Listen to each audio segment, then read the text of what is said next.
কেউ কথা রাখেনি। ৩৩ বছর কাটলো, কেউ কথা রাখেনি।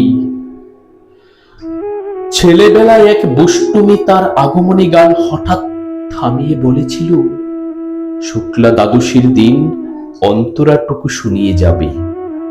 তারপর তারপর কত চন্দ্রবোক অমাবস্যা চলে গেল, সেই বুষ্টুমি এলো না।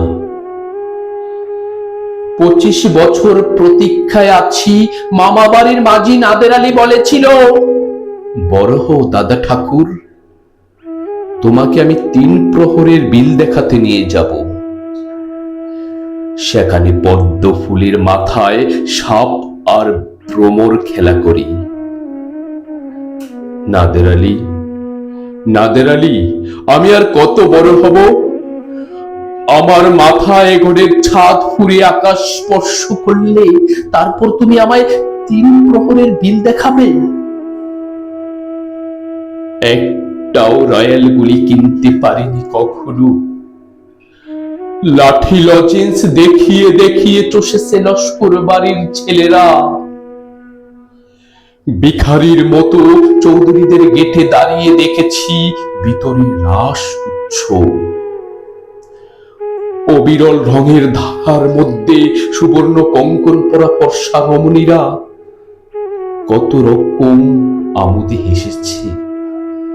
আমার দিকে ওরা ফিরেও চায়নি। বাবা আমার কাঁধ ছুঁয়ে বলেছিলেন, দেখিস একদিন আমরাও। বাবা এখন অন্ধ, আমাদের দেখা হয়নি কিছুই। সেই রয়্যালগুলি, সেই লাঠি লজেন্স, নেই রাস উৎসব, আমায় কেউ ফিরিয়ে দেবে না। বুকের মধ্যে সুগন্ধি রুমাল রেখে বরুণা বলেছিল, যেদিন আমায় সত্যিকারের ভালোবাসবে সেদিন আমার বুকেও ওরকম আতরের গন্ধ হবে।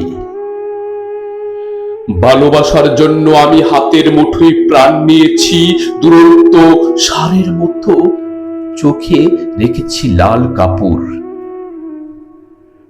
বিশ্ব সংসার তন্ন তন্ন করে খুঁজে এনেছি ১০৮টা নীল পদ্ম, তবু কথা রাখেনি বরুণা। এখন তার বুকে শুধুই মাংসের গন্ধ। এখন সে যে কোনো নারী, কেউ কথা রাখেনি।